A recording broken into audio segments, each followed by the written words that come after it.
do Senhor Jesus, boa noite.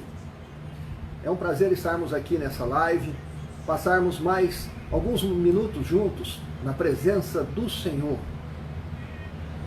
Sejam todos bem-vindos a essa live, enquanto as pessoas estão aí acessando, os amados irmãos, pessoas do Brasil todo estão aí acessando a nossa live. Vamos estar aqui nos acertando para poder chegar o melhor para você. Amém? Eu quero te convidar, vamos fazer uma oração rápida na busca do Senhor, na presença do Senhor nesse período, nesses minutos. Você aí do outro lado, eu quero te convidar, feche teus olhos um minutinho enquanto essa oração vai entrando na tua vida, na tua casa. Vamos glorificar o nome santo do Senhor. Senhor, Deus de poder e misericórdia, graças te damos, Senhor, porque tu és grande, poderoso e justo. Santo, santo, santo é o teu nome, Senhor. Senhor da glória, neste momento, Senhor da glória, queremos colocar nossas vidas diante de ti, ó Deus. Queremos, Senhor da glória, clamar, papai querido, perdoa, Senhor, os nossos pecados, perdoa, Senhor, as nossas falhas, porque somos falhos, somos pecadores, ó Deus. Mas colocamos as nossas vidas diante de ti e te clamamos, Senhor. Perdão, ó meu Deus da glória. Em nome de Jesus, papai querido, vem, Senhor da glória, esta noite, Senhor, visitar as nossas vidas, meu Deus da glória. Em nome de Jesus, Senhor, noite que vamos compartilhar a Tua palavra, noite que estamos buscando junto com os amados irmãos, com a igreja do Senhor, papai querido, buscando a Tua face, Senhor. Em nome de Jesus, visita cada lar, Senhor, que esta palavra está adentrando, meu Deus. Visita cada coração, Senhor da glória, dando refrigério, Senhor da glória. Em nome de Jesus eu te peço, Senhor, fala conosco, Pai, esta noite, fala conosco, querido, Deus amado. Amém. Louvado é o nome santo do Senhor. Aleluias. Queridos, a nossa live, eu prometo que não vai ser muito extensa, mas nós temos uma palavra do Senhor para a tua vida esta noite. Algo que o Senhor tem falado muito forte. No período que eu tirava, orando, buscando a palavra do Senhor, algo para as nossas vidas, Deus falava muito forte esta noite. A mensagem que eu quero te dizer esta noite é justamente: que tempo é esse? Que tempo é esse que nós estamos vivendo? Você já parou para pensar? Que tempo é esse? Com toda a dificuldade que nós estamos vivendo nesse tempo. Sabe, queridos, eu vou te dizer, muitas perguntas pairam no ar, tá? E uma delas é que o tempo não para. A outra, estamos caminhando. Embora sejam tempos difíceis, mas estamos caminhando. Qual o nosso ponto de partida desse tempo novo? Onde estamos nesse tempo novo? Algumas perguntas. Para onde vamos? Sabe, queridos, essas perguntas em tempos de crise, em tempos difíceis, mas eu quero ressaltar o seguinte: o mundo está em crise. Não é o Brasil, não. Não é o estado de São Paulo, não é a nossa cidade que está em crise. O mundo está em crise. Mas nós, Igreja do Senhor, estamos em Cristo. Grave isso bem na tábua do teu coração. Nós estamos em Cristo. E em Cristo somos renovados a cada dia. Sabe? As tempestades vêm. Mas quando estamos firmados na rocha, que é Jesus Cristo, nós vencemos essas tempestades com mais facilidade. Ele não disse que ia tirar as tempestades. Ele não disse que ia ser momentos fáceis. Não disse nada disso. Mas ele disse que ele venceu. E se nós estamos nele, certamente também venceremos. Sabe por quê? Porque em Cristo somos mais do que vencedores. Não somos só vencedores. Somos mais do que vencedores.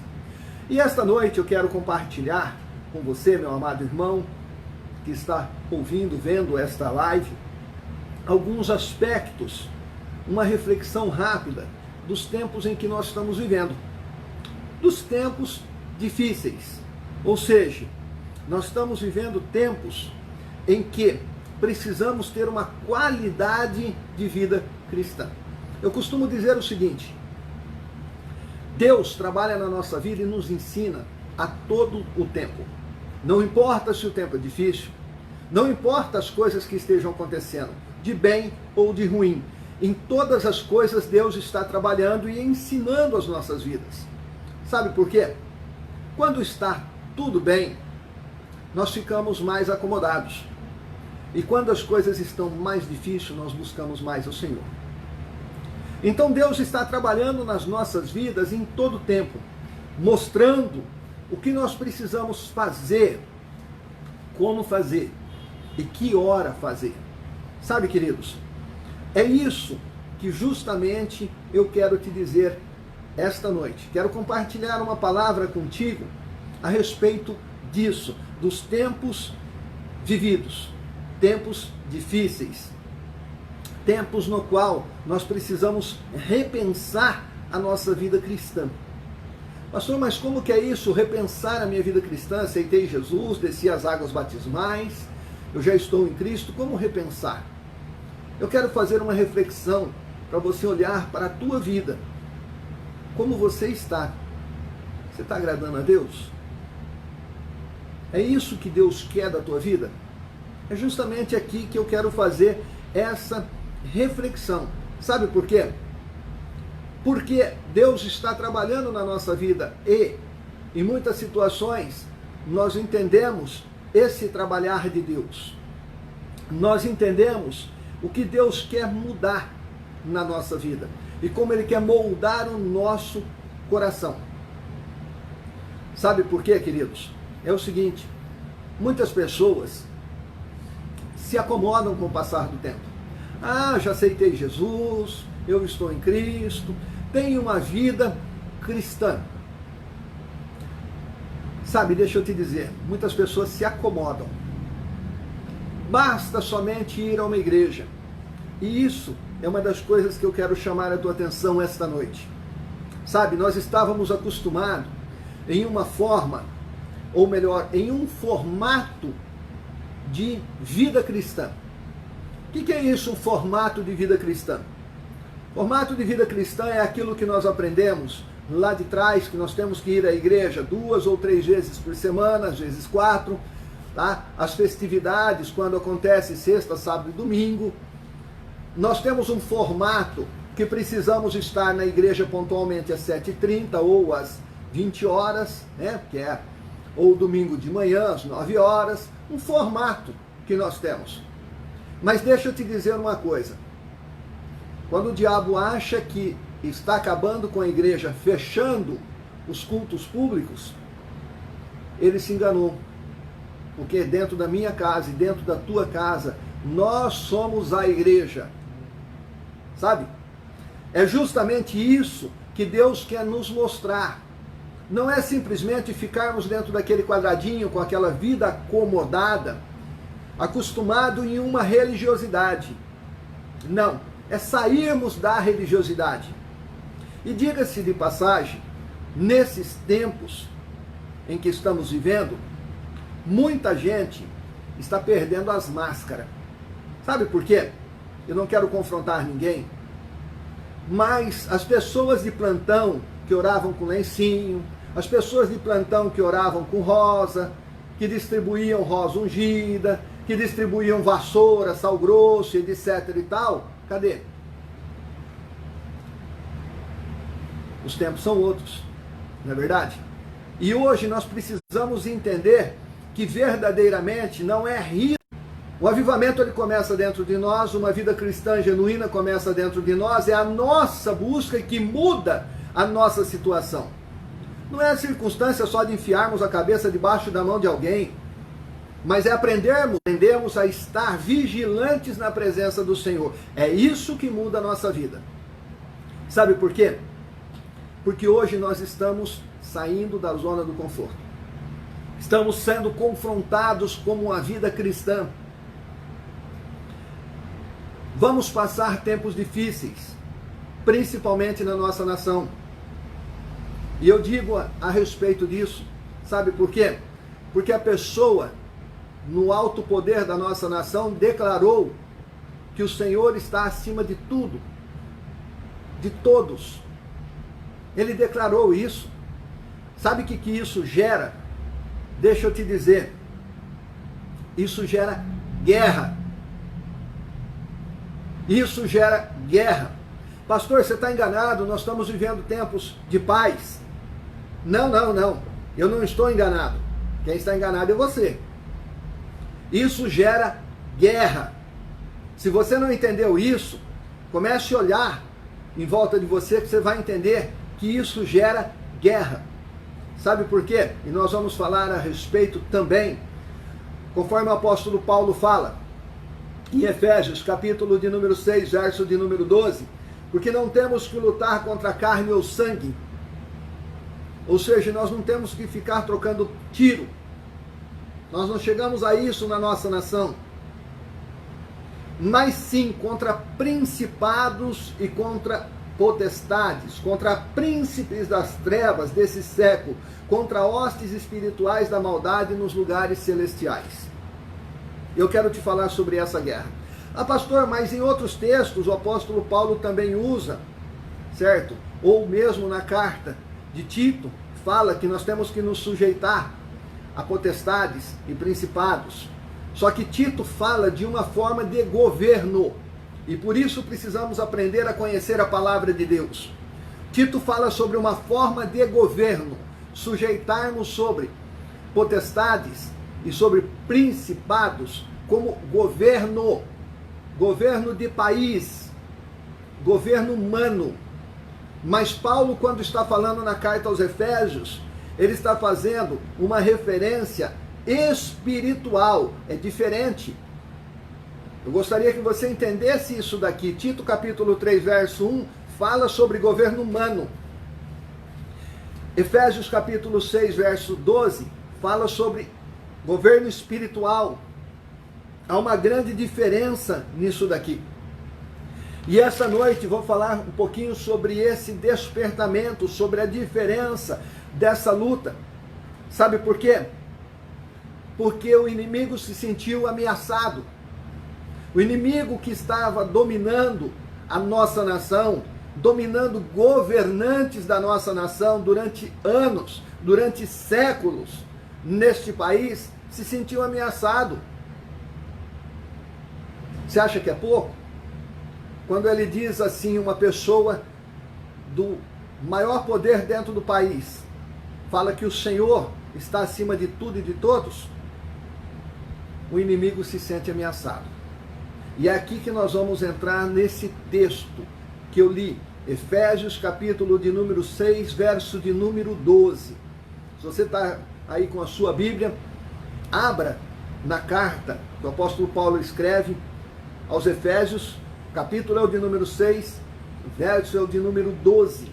Deixa guardadinho aí na tua Bíblia, põe um marcador de texto ou dá uma dobrada na página para você não esquecer de ler do verso 12 até o verso 19. Mas principalmente eu quero falar para você essa noite do verso 12, a respeito das coisas difíceis que nós estamos vivendo e o porquê dessas coisas difíceis. Porquê dessa luta que nós estamos passando. Sabe, quando nós falamos aqui desses tipos de demônios, na referência que o apóstolo Paulo faz, ele está falando sobre o tipo de demônio que age sobre os reinos. Você pode prestar atenção que principados são demônios que dominam territórios. E quando nós falamos assim, por que domínio de território? Porque o inimigo não quer perder o território, a nação brasileira. Ele não quer perder a escravatura imposta sobre as pessoas nessa nação, através de impostos, grande carga tributária, através de opressão. Ele não quer perder esse território. Sabe, a palavra do Senhor nos faz referência a regimentos. Quando o apóstolo Paulo fala a respeito de regimentos, ele faz um comparativo aqui. Principados falam sobre território. São demônios que dominam, que lideram, que regem, líderes territoriais. Aqueles que fazem leis. a ação demoníaca em cima desse tipo de pessoa, sabe? Falando, ordenando o que fazer e que hora fazer, minando as pessoas, escravizando as pessoas. Quando nós falamos em escravizar, é só você olhar para um país cujo regimento é fechado, cujo regimento é daquela bandeirinha vermelha. Olha para esses países e vê como que escravizam as pessoas. Elas não têm direitos de sequer escolher profissão, sabe? Elas têm que trabalhar no formato em que os governantes obrigam, ordenam. E isso são principados que regem. Quando nós falamos num outro tipo de demônio, nós falamos em potestades. Mas pastor, onde está esse embasamento bíblico para você falar sobre principado, para você falar sobre potestade? Eu já vou te dar esse embasamento. Se você marcou aí na sua Bíblia Efésios, então eu gostaria que você fosse comigo lá em Marcos, capítulo de número 5, o verso é o de número 9 e 10, do Evangelho de Marcos. Fala a respeito disso daqui. Marcos capítulo 5, versículo de número 9 e 10, fala justamente a respeito disso daqui. É o endemoniado gadareno. Passagem bem conhecida, muito pregada. Ele fala então, e perguntou, qual o teu nome? E ele disse, Legião, é o nome, é meu nome, porque somos muito. Rogai muito que não enviastes para fora desta província.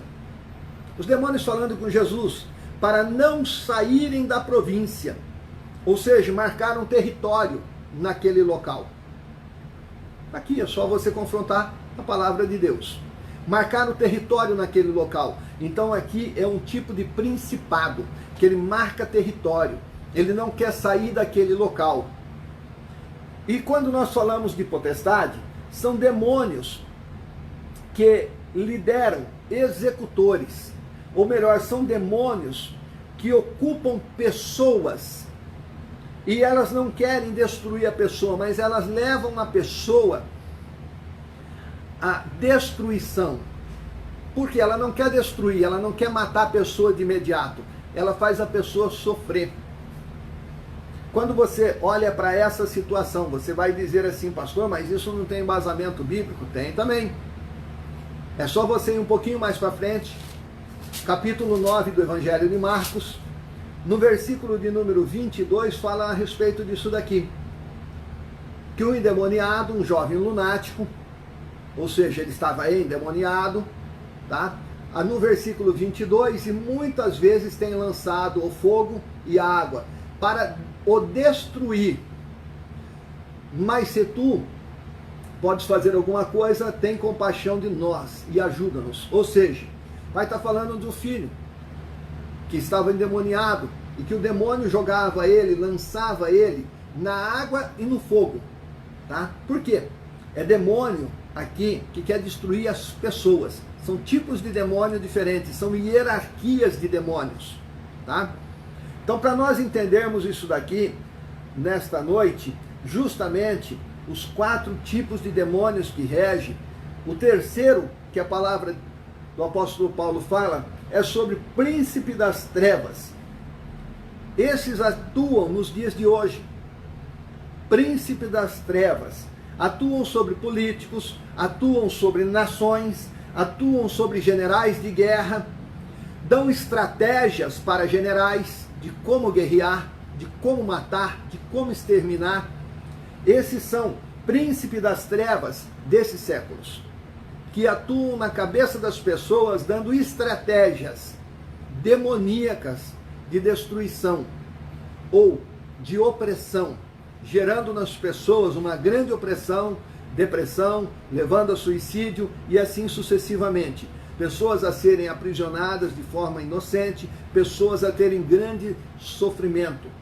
E nós temos também o 4º tipo de demônio, que é as hostes espirituais da maldade, que são aqueles demônios que atuam a gente chama de baixo escalão, mas aqueles demônios que atuam na mente das pessoas, com possessão demoníaca, manifesta ou não manifesta, direta ou indiretamente, tá? Então muitas pessoas que são hospitalizadas com problemas mentais, muitas delas têm possessões, não só problemas mentais, mas possessões, que são esses tipos de demônio que atuam sobre a vida das pessoas. Então você viu até aqui que a nossa luta é grande e que nós estamos em guerra o tempo todo. Várias pessoas pregam o evangelho da seguinte forma: vem para minha igreja, vem para cá, aqui você vai ser feliz, aqui você vai ter de tudo. Sabe, algumas até dão testemunhos: ah, minha vida era assim e hoje está de tal forma, né?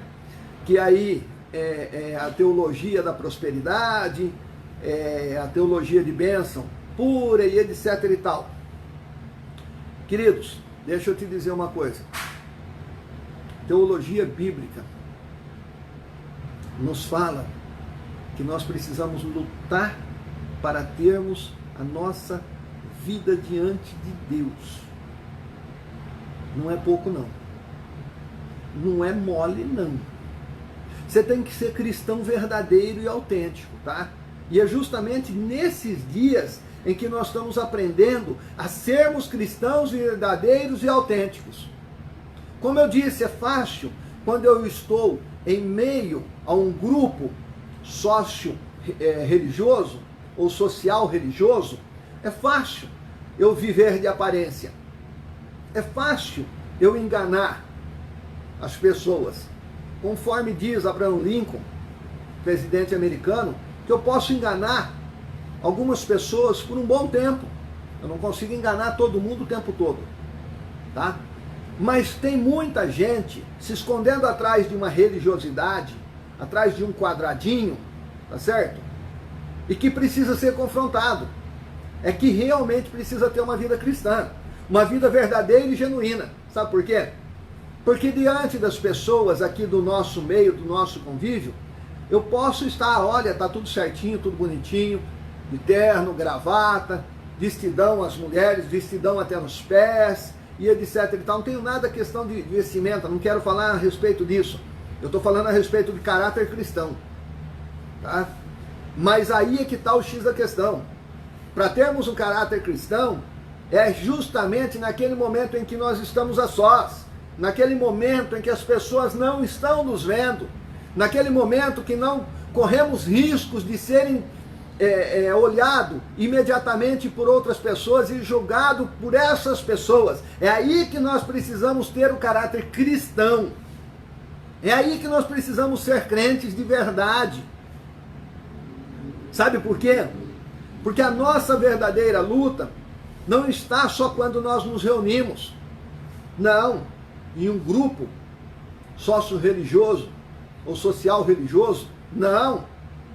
O nosso verdadeiro caráter cristão, a nossa verdadeira identidade cristã está quando nós estamos na presença de Deus a sós.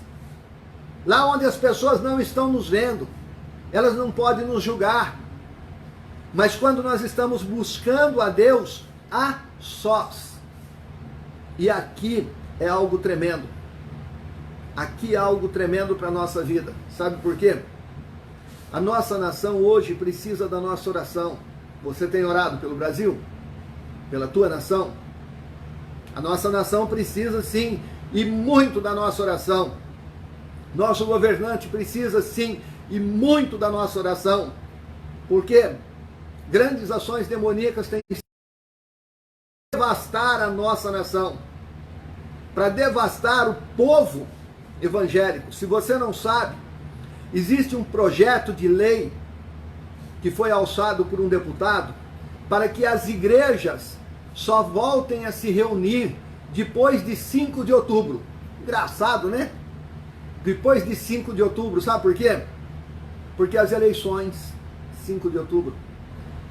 E esse povo sabe que quando a igreja se ajunta, para orar, quando a igreja se ajunta, faz a diferença. Ou mesmo quando lá está cada um na sua casa, mas orando em um só propósito, faz a diferença. E por isso é que eu te digo que nós precisamos perseverar em oração. Por isso que eu te digo, a luta é grande, a guerra é constante. Você não pode esmorecer, tá? Porque temos que lutar muito. Mas pastor, o segredo é justamente esse: despertar. Igreja brasileira, você que está me vendo nesse momento, eu quero falar para o teu coração: desperta. Sabe o que é despertar? É acordar. É como se estivesse num sono profundo e você ser chacoalhado. Acordar. Acordar. Entender, sabe o quê? Que você é cidadão dos céus. Ah, pastor, mas eu sou cidadão brasileiro. Sim, você é cidadão brasileiro. Mas isso aqui é tempo, é passagem. Você não sabe quanto tempo vai ter, assim como eu também não sei quanto tempo eu vou ter.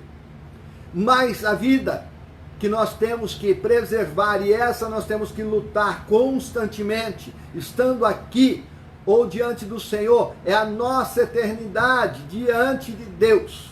Enquanto estamos aqui, temos a obrigação de orar, temos a obrigação de buscar, temos a obrigação de estar na presença de Deus. E aqui está a chave da vitória, desse despertar. Aqui está a chave da vitória. Como vencer, pastor, essa dificuldade? Como vencer os principados, as potestades, as hostes espirituais da maldade, os príncipes desse século? Como vencer isto? A chave da nossa vitória não está em lencinho, não está em rosa ungida, não está em vassoura ungida, não está em sal grosso, nada disso. A chave da nossa vitória está na presença de Deus. Você quer o exemplo disso? É simples. Profeta Daniel. Profeta Daniel ora ao Senhor. Profeta Daniel, no capítulo de número 9, nos mostra a chave da vitória. No capítulo de número 9, no verso de número 4 a 23, ali tem uma oração que o profeta Daniel faz diante de Deus. Se você olhar, depois você leia na tua casa, livro do profeta Daniel, no capítulo de número 9, para nós não demorarmos, não alongarmos, eu vou falar algumas passagens do capítulo de número 9, o verso de número 5, desse exemplo de como vencermos. O verso de número 5 dessa oração, quando Daniel faz uma confissão, ele diz assim, ó: pecamos, cometemos iniquidades, procedemos impiamente, fomos rebeldes, apartamo-nos dos teus mandamentos e dos teus juízos. Ele faz aqui uma confissão. A nossa oração, ela precisa ter confissão, queridos. A nossa oração tem que ter confissão. Muita gente está orando olhando os pecados dos outros, está olhando os seus. Ela tem que ter confissão. A nossa oração precisa ter pedido de perdão. Se você olhar para o versículo de número 9, do livro do profeta Daniel, no capítulo de número 9, versículo de número 9 também, o Senhor Deus, ele diz: ao Senhor Deus pertence a misericórdia e o perdão, pois nós nos rebelamos. No versículo 19 ele fala assim: agora, o Senhor, ouve a nossa oração, as nossas súplicas, ouve, Senhor. Ele está falando o que para Deus? Perdão, perdão, perdão. Eu li o versículo de número 17. No versículo de número 19 ele diz: Senhor, ouve, Senhor, perdoa, perdoa, ó Senhor. A nossa oração, ela precisa ser recheada de confissão, de perdão e de súplica, que é o versículo 17, a súplica. Sabe, queridos, quando nós nos humilhamos diante de Deus, Deus muda a nossa história. Você quer ter a tua história mudada? A história da tua casa mudada? A história da tua igreja mudada? A história da tua cidade mudada? A história do teu estado, do teu país mudado? A chave está aqui. É oração. A chave é orarmos de forma correta. Sabe por quê? As pessoas têm um hábito de orar da seguinte forma: Senhor, perdoa os meus pecados. Amém? E aí começa uma lista de pedição. Começa a pedir, pedir, pedir, pedir, pedir. E esquece do principal. É colocar o coração diante de Deus de forma limpa. Pastor, mas como eu consigo? Só a partir do momento que eu confessar os meus pecados, pedir perdão, suplicar, e aí Deus então vai ter misericórdia da nossa vida. Sabe? Os momentos são difíceis. Como era nesses dias de Daniel. Momentos difíceis. Momentos em que a misericórdia do Senhor precisava ser derramada sobre aquele povo. Momentos difíceis. Momento de frieza espiritual. Quantas pessoas eu escuto: ah, pastor, eu não estava indo na igreja, tá? Eu estou tão frio. Se Jesus voltar hoje, como você vai estar? Vai estar frio? Você vai estar frio aqui e quente em outro lugar? Pare e pensa. Sabe, momentos difíceis, momentos de tribulação. No mundo tereis aflições, sem dúvida nenhuma. Mas muitas pessoas estão passando períodos de tribulação constante. É porque algo está errado. Sabe por quê? As tribulações vêm, mas Deus muda a nossa situação. Quando Deus ainda não trabalhou na nossa situação, é porque algo ainda está escondido no fundo do nosso coração que precisa ser revelado diante dele. Tá? Isso é sério. Precisamos realmente estar de coração limpo diante de Deus. Tá? Coração puro diante de Deus. Nos dias de hoje vivemos dias difíceis, sim. Dias de facilidade. Sem compromisso. Pessoas querem um evangelho sem compromisso. Não querem ter comprometimento. Ah, eu vou na igreja, já tá bom. Eu escutei outro dia uma pessoa dizer assim: ah, eu já sou salvo, já tá bom. É se contentar com pouco. Muito pouco. Eu não me contento de ser eu apenas salvo. Eu preciso levar muita gente junto comigo para essa salvação. É você ter isso na tua cabeça, tá? Que você precisa levar outras pessoas para a salvação, para conhecer Jesus Cristo como o Senhor e Salvador da tua vida. Vivemos momentos difíceis, momentos de libertinagem. Pare e pensa nas dificuldades que nós passamos nos dias de hoje, na relatividade do pecado. Quando governantes, aqueles que legislam sobre a nação e aqueles que julgam sobre a nossa nação, agem com liberalismo, agem com coisas do mundo, com essências mundanas, tornando tudo de forma banal. É banal, é comum, é normal. É normal coisa nenhuma. Se a palavra de Deus diz que não é normal, eu fico com a palavra de Deus. Sabe por quê? Esses governantes, ou seja, esses legisladores, esses julgadores vão passar. Mas a palavra de Deus não passa. A palavra de Deus não passa. Ela é eterna. E eu fico com ela, porque ela está falando que não está certo a conformidade com as coisas mundanas, a libertinagem que nós temos hoje. Você pode até não gostar da minha palavra de hoje, mas a minha palavra de hoje é para te levar para a palavra de Deus. Tá? Nós vivemos dias difíceis, o neoliberalismo, tudo posso, tudo fácil.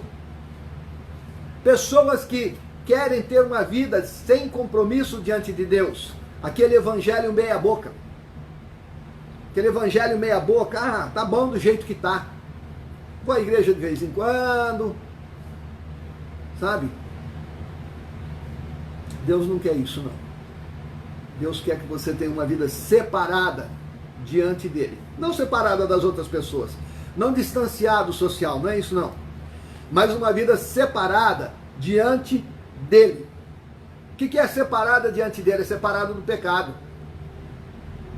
É olhar, enxergar o que é pecado e se apartar dele. Desviar. Se você pecar, ele é fiel e justo para te perdoar. Jesus está lá para interceder por nós. Mas se você tem condições de desviar do pecado, desvie. Desvie. Porque assim você vai ter um coração puro diante de Deus. A chave da nossa vitória, oração. A chave da nossa vitória, vigiar. A chave da nossa vitória, jejuar. A chave da nossa vitória, pregar. A chave da nossa vitória, testemunhar. Quando nós temos esses elementos, oramos, vigiamos, jejuamos, pregamos e testemunhamos, nós vamos levar pessoas a conhecer Jesus verdadeiramente. Sem oração, é impossível vencer esta guerra. Sabia? Sem vigiar, então, nem pensou. Não adianta eu querer fazer uma coisa e não fazer outra. Em uma guerra, nós temos que pensar em todos os frontes de batalha. Seja ela por terra, seja ela por ar ou seja ela por mar. Em uma guerra, nós precisamos lembrar que nós temos fronte à esquerda e à direita. E tomar cuidado, muito cuidado. Sabe, quando um lutador, ele só foca no seu oponente, na frente, ele pode tomar uma pancada na lateral e perder o sentido. É isso que eu quero que você olhe dentro da tua vida, dentro do teu coração. Você está orando? Você está buscando? Está vigiando? Está tomando cuidado? Está jejuando? Está tirando pelo menos um período de 3 horas, de 6 horas, de 12 horas de jejum, uma vez por semana? Ou mesmo que seja uma vez por mês? Você está pregando para alguém? Ou será que as mensaginhas que você tem postado são só mensaginhas vazias? Você tem posto uma mensagem para alguém que Jesus ama aquela vida e pode mudar? Pare e pense. Eu estou te contestando essa noite. Você tem testemunhado? Como tem sido o teu testemunho? As pessoas têm olhado para a tua vida e visto uma vida cristã verdadeira e autêntica? Algo diferente em você? Ou tem visto algo comum? Estou te confrontando. Estou te confrontando porque a palavra me chama a te confrontar. Sabe? Como tem sido tua vida? Deixa eu te dizer, nessa luta, e eu já vou encaminhar para o nosso final, nessa luta, nós temos algumas fortalezas para serem vencidas. A primeira fortaleza que nós temos para ser vencido nessa luta, e se você não sabe como orar, está aqui uma forma para você orar, é a fortaleza da nossa mente, porque é nela um campo de batalha tremendo, onde o bem e o mal lutam, é na nossa mente. Por isso temos que tomar cuidado. Quando o apóstolo Paulo fala, justamente, ele fala do capítulo de número, no capítulo de número 14 em diante, ele faz uma colocação aqui de um soldado, uma armadura de um soldado romano. Ele fala justamente para cingir os lombos com a verdade, vestindo a couraça da justiça, calçando os pés com a pregação do evangelho da paz, tomando sobretudo o escudo da fé, no qual poder apagar os dados inflamados do maligno, tomando o capacete da salvação. Ele está falando para cuidar da mente, cuidar do corpo, dos pés. O inimigo pode passar uma rasteira, cuida dos pés, cuida do escudo estar bem levantado, o escudo da fé, que nós possamos então resistir às investidas do inimigo. Cuidar da nossa mente, para que o inimigo não domine a nossa mente, ou aquelas pessoas que têm um domínio da mente, para que o Senhor possa estar libertando. Sabe? Essa fortaleza é nos nossos pensamentos, para que o Senhor tire os pensamentos pecaminosos da nossa vida. A segunda fortaleza é a fortaleza de valores, fortaleza cultural. Sabe? É aquilo que eu falei. Quando tudo passa a ser normal, nós vamos entender que é uma cultura demoníaca por trás disso, levando as pessoas a pecar, porque é tudo normal. Em outra situação eu vou falar a respeito disso.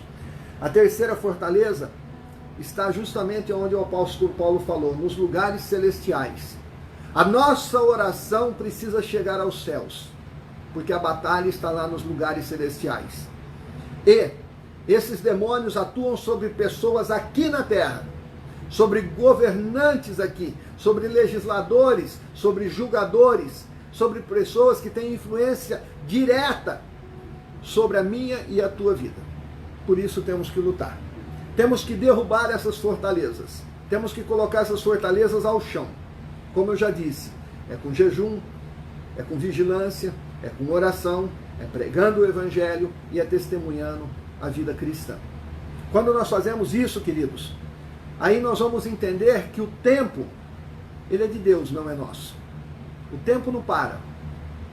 O tempo em que estamos vivendo pode ser tempos difíceis, como são. Mas Deus está no controle de todas as coisas. Quando temos compromissos com Deus, Deus muda a nossa história. Essa noite, eu confrontei você com esta palavra, conforme a palavra do Senhor me disse ao meu coração, é para preparar a tua vida. No domingo próximo, nós vamos ter a nossa ceia, a ceia do Senhor. E a pedido do pastor Celso, nós vamos estar fazendo a nossa ceia lá em Rubinéia, ou melhor, aqui em Rubinéia. Nós vamos estar fazendo a nossa ceia no sistema Drive-Thru. Pastor, o que é isso, sistema Drive-Thru? Você que tem carro, pegue sua família no domingo, às 9 horas, das 9 às 10 horas, nós vamos estar lá na frente da igreja, servindo a ceia. Você encosta seu carro, entra ali numa filazinha, tá? Os elementos já vão estar consagrados, o pão e o vinho já vai estar consagrado, tá? E você vai estar recebendo esses elementos sem sair do seu carro, não tendo aglomeração, tá? Então no domingo nós vamos estar fazendo desta forma, tá? Sistema Drive-Thru. Saiu um carro, vai embora, vem outro, vai estar ali praticamente todos juntos. Pastor, mas e quem não tem carro? Pode ir a pé também, vai ser servido, é na frente da igreja e não dentro da igreja, tá? Para que nós possamos também cumprir as leis do homem, que está tendo uma restrição, tá certo? A nos aglomerarmos. Por isso, desta forma, de estarmos fazendo, tá? Estarmos fazendo esta comunhão, o partir do pão, o cálice do vinho, estarmos fazendo isso junto, tá? E da mesma forma, você está sentindo a presença de Deus em comunhão na igreja. Também da mesma forma, aqueles que têm o seu dízimo, a sua oferta e quer continuar sendo fiel diante de Deus, vai estar lá, o presbítero vai estar lá com o gasofilácio, tá certo? Para você trazer a sua contribuição da mesma forma, tá? Do mesmo jeito, você está estando fiel diante de Deus. Essa fidelidade, queridos, é algo que nós precisamos ter no nosso coração, tá? Ah, pastor, eu preciso sustentar. Não, a igreja tem despesa, sem dúvida nenhuma. Mas é fidelidade. Quando nós entendemos o que é vida de fidelidade, nós vamos ter uma vida plena diante de Deus. Então, no próximo domingo, a nossa ceia. Não esqueça, às 9 horas. Pastor, é esse horário em comum, é sempre domingo à noite. Sim, e essa vez vai ser diferente. Como eu disse, nós estamos saindo do quadradinho, tá, religioso, e aprendendo a fazer algo diferente diante de Deus. E continuarmos tendo a nossa comunhão com a igreja e com o Senhor. Principal comunhão com o Senhor, tá? Então o sistema vai ser das 9 da manhã às 10 e sistema Drive-Thru. Encosta o carro, toma a ceia e vai embora para casa, tá certo? Recebe a oração, é rápido e já vai embora para casa. Quem estiver de a pé também pode ir, vai ser lá na frente da igreja, vai ser ministrado, tá bom? Deus abençoe a tua vida. Obrigado por nos acompanhar nessa live, que o Senhor esteja abençoando a tua vida grandemente. Eu gostaria que você, se você entendeu que a nossa vida é uma guerra constante, ficasse já desde agora em oração para o nosso domingo, para a nossa ceia, nesta comunhão que nós temos, tá? Se você puder, faça um jejum, pelo menos até no horário da ceia, no domingo de manhã, tá? Abstenha-se de comida da meia-noite, ou melhor, da 0h, até você tomar a ceia, tá? Depois você toma teu café, almoça gostoso, mas tire esse período de oração. E outra coisa, consagre. Levanta de manhã, Senhor, eu estou tirando esse período de oração e de jejum, Senhor, pelo menos até na ceia, Senhor da glória. Abençoa, Senhor da glória, e coloca os propósitos diante de Deus. Consagre, tá? Esteja preparado para receber a comunhão do Senhor. Amém? Deus abençoe a tua vida. Meu muito obrigado por você estar aqui conosco. Quero orar com você novamente. Vamos encerrando essa live. Querido Deus e eterno Pai, abençoa grandemente, Senhor, cada pessoa que aqui conosco esteve, Pai, guardando, livrando de todo mal, fortalecendo, Senhor, a vida da irmandade, fortalecendo, Senhor da glória, em nome de Jesus, Pai, esta família, Senhor, que essa palavra entrou, Senhor, na casa, meu Deus, abençoa esta família, abençoa esse lar, trazendo paz, ó meu Deus, alegria, Senhor, e comunhão na tua presença, abençoa, Senhor da glória, eu te peço, papai querido, a nossa nação, precisamos da tua misericórdia, Senhor. E em nome de Jesus colocamos a nossa nação diante de ti, Senhor. E não é essa doença, Senhor, que vai afetar o povo brasileiro. Porque o povo brasileiro, o Senhor tem declarado, o Senhor está acima de todas as coisas, acima de todos, Senhor. Em nome de Jesus declaramos a ti, Senhor da glória, Senhor sobre tudo. Por isso, papai querido, eu te clamo. Abençoa, Senhor, o teu povo, Pai, que te busca, em nome de Jesus. Estenda sua mão ao alto, que o grande amor de Deus, a graça salvadora de Jesus Cristo e as consolações do Espírito Santo seja com todo o povo de Deus e todos possam dizer amém. Deus abençoe e até o nosso próximo encontro, querendo Deus. Amém?